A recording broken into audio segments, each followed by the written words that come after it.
Habari Africa, mimi ni King. Nina furaha kukutana na wewe. Asante kwa kutanzama King Said So. Ladies and gentlemen, today let's start with the Mkhonto Wesizwe political party. They will be having their 1-year celebration at the Moses Mabhida Stadium down there in Durban, and they will be bussing in, I think 42 buses to Moses Mabhida. They had a press briefing, and in that press briefing, the Secretary General, Floyd Shivambu, said some interesting thing. He said the progressive parties are invited to the MK political party celebration. He says the ATM has already confirmed that they are coming with the leadership and their members, and he said that the EFF is also invited. The EFF people did not take that lightly, because remember, the EFF takes the MK now as their enemy. We'll talk about that. Also, the Communist Party, Lady Mzimane, said something that light up a light bulb for me.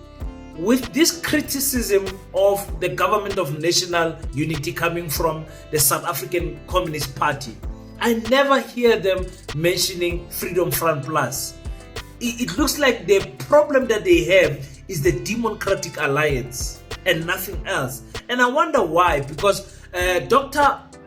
Peter Groenewald was part of the Consecutive Party, and the Consecutive Party, we know, was very active in unaliving Chris Hani, who was in the Communist Party.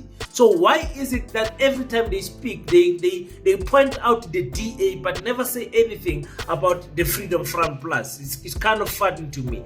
Ekurhuleni had 1,800 tax shop owners trying to register. I think about 400 was successful. But from that 400 that was successful, only one was South African, which comes back to the issue that Julius Malema said. South Africans want quality jobs, things that have got medical aid, pension fund, and everything. Is that theory being proven to be true here? Only one South African wanted to register a tax shop. Is very sad to hear those type of numbers. Also, let me go back to that issue of Bonginkosi Khanyile. Yesterday I covered a little bit on it to say, why is Bonginkosi saying the thing that he was saying there at the Hustlers Corner with the Grootman lady who DJ Spoo, saying that the youth of the MK political party targeted the EFF, seeing them as a threat to the 2/3 majority. So yesterday, some of you said, King, you misquoting him.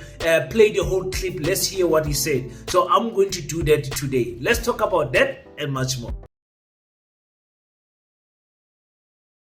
Hello, Paseta family. You know what? It's the end of the year, and Paseta has started in July the 21st. And so many individuals have assisted us in Paseta, and I would like to take this moment to thank them. I would like to start with the team in Namibia. I mean, guys, we appreciate the work that you guys are doing, led by your president, Mr. Jason. And I appreciate the type of enthusiasm and the energy that the Namibian team are showing. We send them their certificates because we believe that they can shake Namibia and show them that Paseta is the way forward for African children. And also, let me thank also Mr. Mtojane, the president of Paseta Lesotho. He's doing great there. He's got a big team of 10 individuals who are working hard.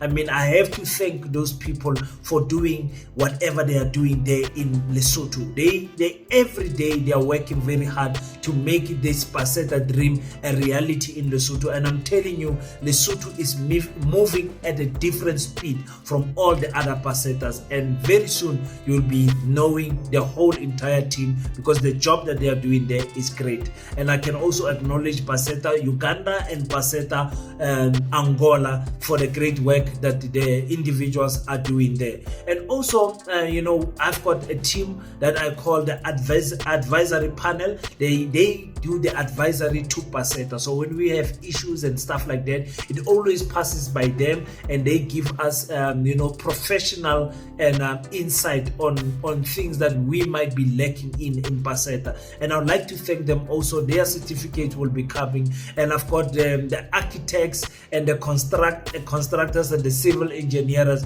who will be helping us with the building of the school. So those gentlemen also, without their expertise, without their knowledge and the input that they give to Paseta, it's almost impossible to run this thing because I've never built a big project like Paseta, so I need help all the time. So we as Paseta, from the founding members of Paseta, we would love to thank each and every one of you and say we appreciate you for what you have done. Also not forgetting the people that have contributed their hard-earned money to the dream of Paseta. You guys make this dream possible. So I'd like to thank each and every one of you guys who are playing a small role, a big role, sharing the videos, liking the videos, commenting, doing whatever that you are doing. Don't forget to check us out on www.paseta.co.za. I really appreciate what you guys are doing, believing in this team and believing that we can do this as Africans united. Nothing can break us. Thank you so much, guys. I salute you. Welcome to King Said So, Africa's one land, one language, one currency, one army on King Said So. Africans can unite. Your Pan-Africanist podcast. Enjoy. Peace in Pan-Africanism to all my African brothers and sisters from all around the world. Welcome back to King Said So. I'm your host, Kagiso Hlongwane Zinjiva Sono, and we're back at it again with another one. And this time around, I'm starting with the MK political party. If you're new here, welcome to King Said So. We do commentary about politics. We do commentary about Pan-Africanism. So if you like those type of things, click so much right now the subscribe button because I'm sure you're going to enjoy this content. Now, the content. So now the MK political party had a nice press briefing there, and they were, informing us as to what is going to happen at Moses Mabhida. And I saw the gala dinner, gala dinner table for 32 million. Isakala MK. You guys know that the Pan-African School of Economics, Technology and Agriculture will be having a gala dinner on the 2nd of May 2025. Yeah, just put on the comment section how much a table must be, because 2 million and 1.5 million, this is a big political party. They are not there to play. But, when the Secretary General, Floyd Shivambo, said that the EFF is invited to come, some people did not take that very lightly and not in a nice way, because they think he's playing a political game, But let's quickly listen to how the Secretary General placed that statement. Yeah, I think that was the last one. SG, unity, Chair, SG. Okay.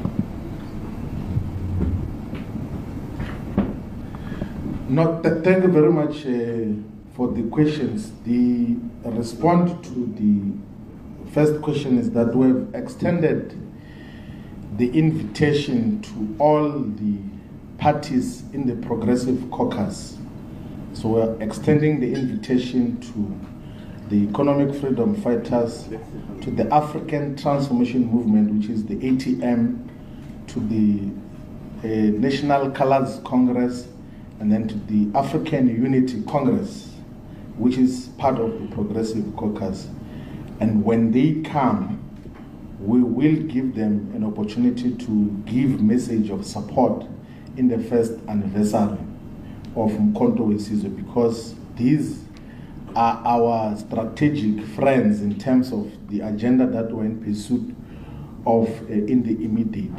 We know, as a matter of fact, because we had direct interaction with the leadership of the ATM, that the ATM has definitely confirmed attendance through its entire leadership that is going to come. Not only the leadership of ATM is going to attend, they've also encouraged their members to come and attend the first anniversary of Mkhonto Wesizwe. So this is a uniting movement, to the extent that a different political organization even has an elaborate transport plan to transport their members to celebrate the first anniversary of Umkhonto weSizwe. Now, for the MK political party to want this issue of the two-third majority, they know that they need every South African to vote for them. It's not going to be easy to get 66% in South African politics for one political party. It's almost like a dream, the way we are divided. But for them to extend an invitation to the Progressive Caucus, I think it's a good move. It's a good move because, you know, you want to look good in the public eye. I know the EFF people don't care and they don't want to. I've seen them saying we will never fill the stadium of the MK, helping them to fill the stadium. After that, they attack us, and I'm like, how can Tinina was attacker? For me, this issue of keeping my enemy closer, for me, if I was the EFF, I would go. Why? Because they said the Progressive Caucus is going to have a chance to have a keynote address to address. So if I was Julius Malema, I would have taken that opportunity to go and speak to the MK people and remind them just how great the EFF is, and remind them that also as Africans, we are not enemies. For me, I think it's a missed opportunity. I know most of you of my EFF fighters, obviously you guys will disagree with that. But for me, it's a missed opportunity to play, I don't want to say the bigger brother, but to play a strategic positioning. Like Floyd says, yeah, we are strategic friends. Yes, I agree. You invite me to your event.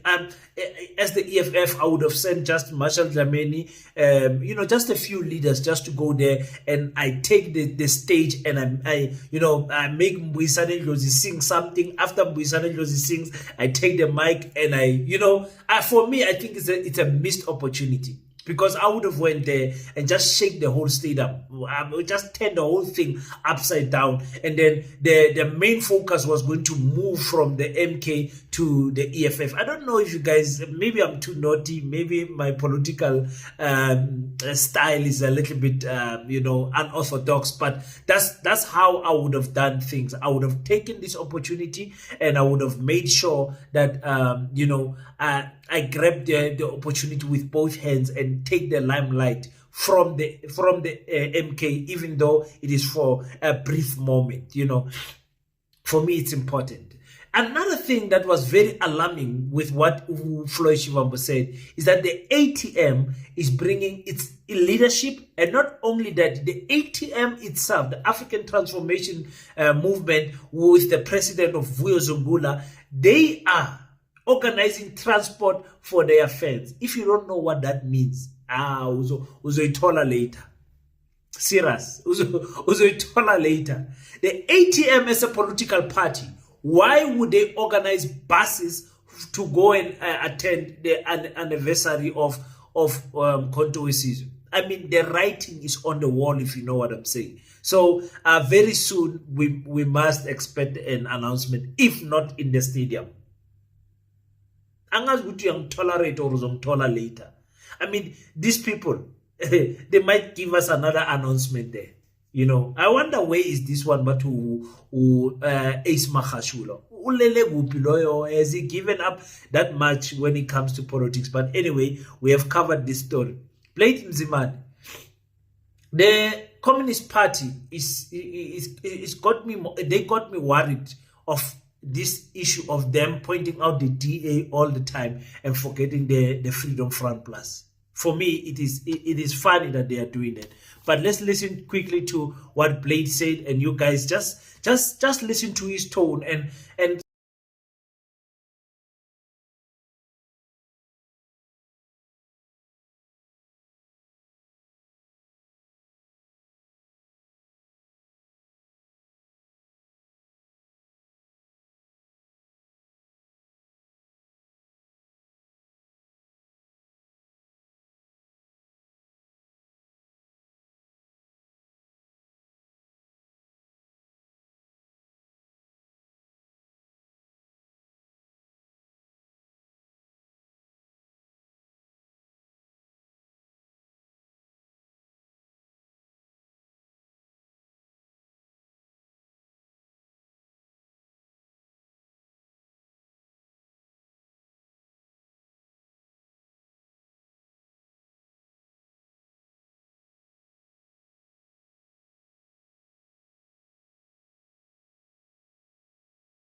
Now, like I explained in the intro, the Consecutive Party, their leaders is what's his name? Leo. I forgot their names, but part of the people that went to jail is people that were in the Consecutive Party, and the president of the Freedom Front Plus was part of that party at that time, probably also part of the planning of what was happening back then to unalive Chris Hani. I'm pretty sure he was part. But now you find a situation where the South African Communist Party does not mention the Freedom Front Plus at all. At all. You know, it's like they've got a personal agenda with the Democratic Alliance, of which I understand, but why leave these ones out? Clearly, if you listen to Solima Paila, they have decided, they say, we are no longer discussing this issue of, competing or standing in the local elections as an independent party. It is a done decision. We are going to stand. We are just doing the nitty-gritties if we're going to stand with our logo or we're going to go with strategic partners. I mean, that is a loud, clear message for the ANC. They will be meeting with the ANC leadership in January, and the ANC, the only way they can manage to change their mind is if they kick out the DA from the government of national confusion. And we know that Cyril Ramaphosa is not going to fire the Minister of Basic Education. He's not going to do anything. He's just going to run smoothly, proving our theory right that he is there with Fikile Mbalula to finish the ANC. Because this is finishing the ANC. I heard Paul Mashatile speaking in KwaZulu-Natal saying, no, we are not here to dissolve KwaZulu-Natal. We are here to reflect. I'm like, you guys are killing the ANC. You are killing it. Because definitely, for sure, the ANC is already under 40% as we speak. Yes, they might have won a by-election there in Tawazimbi and somewhere around the country. But I'm telling you, the ANC is no longer that giant that it used to be. It does not even get outright majority even in by-elections. You understand what I'm saying? So we'll see what will happen there. But for me, I'm very disappointed that the Freedom Front Plus, we're forgetting about them and focusing on this Democratic Alliance. You guys on the comment section, just comment and tell me if I'm right or wrong. But let's go to this issue of Spaza shop. A very sensitive issue to most South Africans, because we know, our children have been unalived, eating poisonous food and all of those things. But now the question is, why is it that we are not taking over this township economy? Why is it in Ekurhuleni that the government of Gauteng can announce that only one person has One of the issues and concerns that we're having is in regard to the registration processes. The recent registration process initiated for the compliance purposes revealed a concerning decline in participation and adherence. Out of a total of 1,800 applications received, merely 400 individuals completed the application processes. From this subset of 400 applicants, only one individual was identified as a South African. So this is a terrible picture. What it means is that our people have disengaged. Yeah, guys, somebody was saying, no, a country must take all the jobs keep all their jobs for their citizens. Foreigners must not come here and take jobs. I'm like, guys, make an example with one country. One country that their citizens has got government work, have got businesses only to their citizenship, and they got also the lower class, and their citizens are also working in farms. Their citizens are working in retail and everywhere. There is no country in the world like that. you are going to need some foreigners somewhere, somehow. And I'm not talking about illegal foreigners, because you guys know my stance with borders is the advanced African border system. So for me, we need an advanced system where the border, the influx or the migration of people can be better recorded by integrating our home affairs system, first of all, our police system, correctional system, and our Department of Health system, so that records can pass through information easily, so that we can't have this issue of saying, hey, somebody will come still here and their fingerprint can't be detected because they came here illegally. No, it's unnecessary for us to go through this. And I think integrating these systems is an easy press of a button and a software that can do it easily. So Nayo Bafetu, it's not me who's saying it. South Africans don't want to register tax shops, because I'm telling you, it's not an easy business. I'm talking from experience, because I grew up with my father owning a tax shop and a bottle store. So I know from experience that it's not easy, and it's not something that you will get wealthy from. You will not get a lot of money. You will not go buy a double cap from a tax shop. You will not buy a polo with a tax shop. You'll have to work many years with financial discipline like nobody's business, working very hard just to get by in life. I promise you. But I'm not saying South Africans can't do it, but I'm saying the stats are telling us that South Africans are not registering the tax shop. So the question is then, what is the solution? So yenza kanjani, because bazogcwala yibo futhi abaregisterile, so yenza kanjani? And it's funny, because I said, if it is illegal to operate a tax shop without registering it in South Africa, why is it that we are giving you a chance to go and register for 21 days? By the way, expect an extension by Friday or next week. Expect the president to come and extend, because the people, the South Africans, they are saying we don't have the money to register the tax shop because you have to pay a fee. They are saying the time is not enough. We are not prepared. We've got problems with our residential address and everything. South Africans, I'm not talking about other people.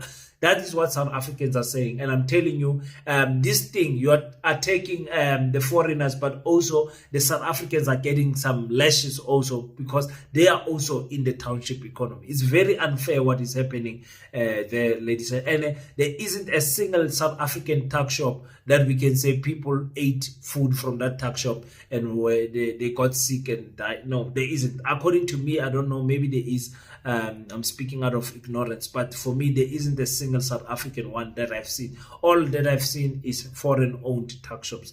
But you guys tell me how you feel about only one person registering an Ekurulweni. It's amazing. It's crazy. Let's go back to Bonginkosi Khanyile. I wanted to cover him at length, but that interview is too long. But I did go back to the clip where he's talking about attacking the EFF as the MK Political Party Youth League. Let's quickly listen to what he said. And images one part. Then he said, no, you can't do that. Then I keep quiet. I was not convinced. Then I go back to the leadership of the youth league. I present unto them that we've been reprimanded to say we must never say anything against the EFF or any other black organization. In that meeting, we deliberated. The leadership of the youth league says no. There's a deputy of mine, Thapelo Maisha, the deputy president of Bonginkosi Youth League.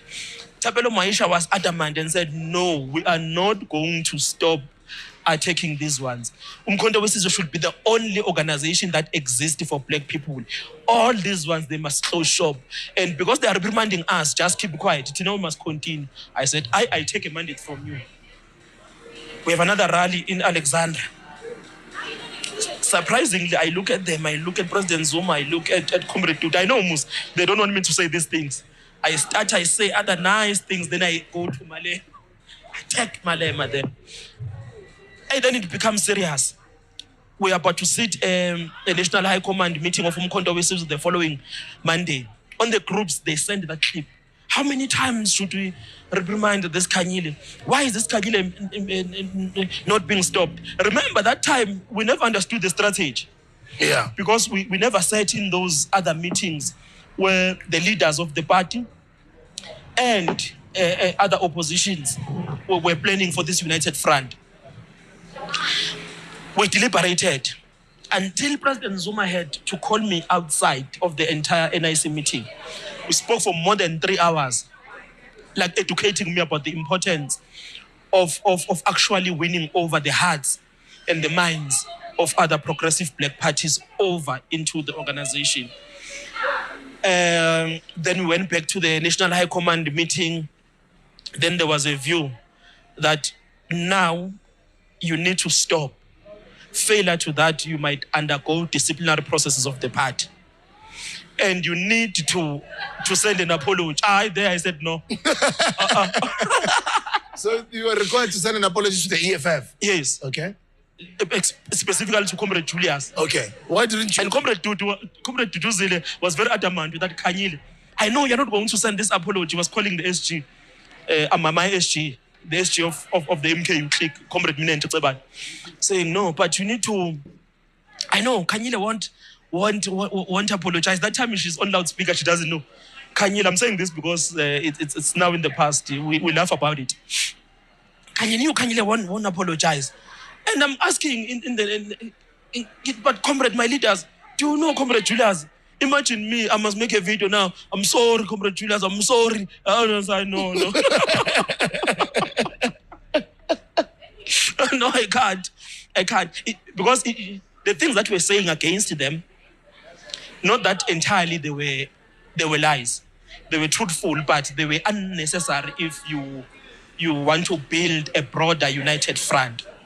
So it was one of the limitations that we had by then, and the less believing in the united front. Because for me, I never thought that SMK would actually be able to capture. Because you know how politicians, they can be egocentric, how politicians can be very self-centered. A politician would rather die with his own party.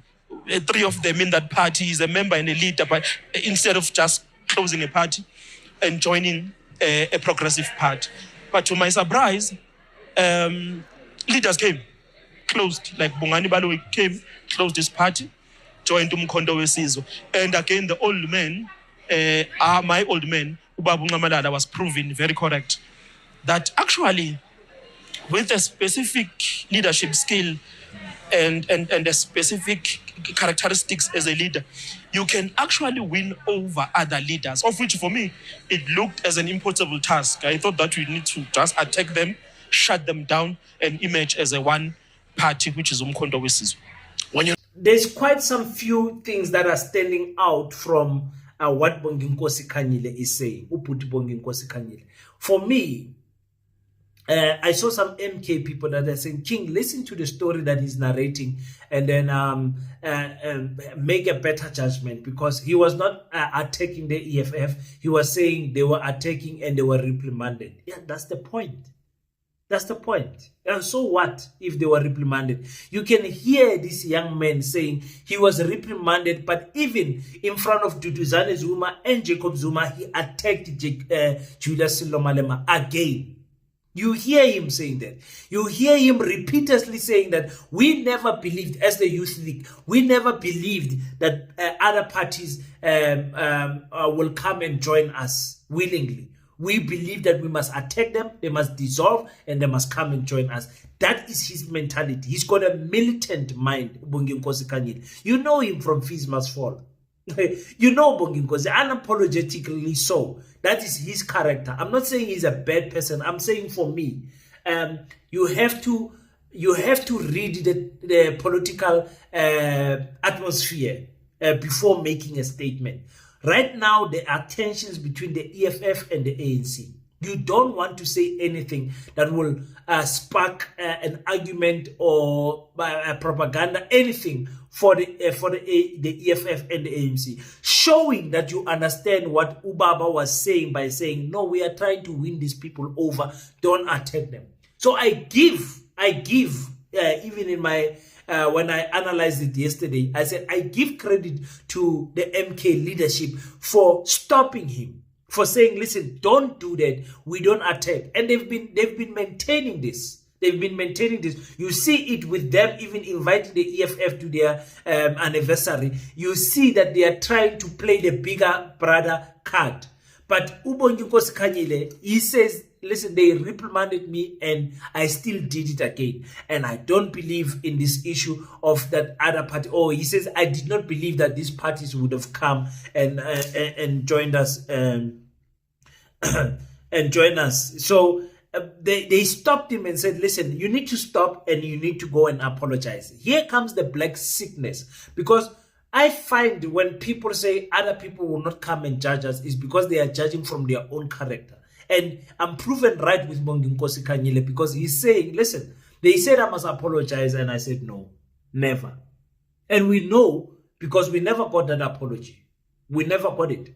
So the leadership, Abantu Abadala, said to him, go and apologize, and not to the EFF, apologize to Julius Malema specifically. Why? Because Julius Malema is the big role player that we're going to need if we're going to win back this this EFF into the MK political party. And what did he do? He did the same thing that is criticizing other leaders of having big egos. He refused to apologize. That is a weakness. Bonginkosi Khanyile is going to be a good leader in the future. Mele he still needs to be cooked properly, still wet behind the ears when it comes to politics. So for me, I was not saying he was wrong, or he was not telling the truth. I was saying the timing of what he said is a problem, because look, now we are discussing it. He could have said Jacob Zuma and Tutuzile and the leadership of the MK did not want us to attack, even though we felt otherwise. We listened to them.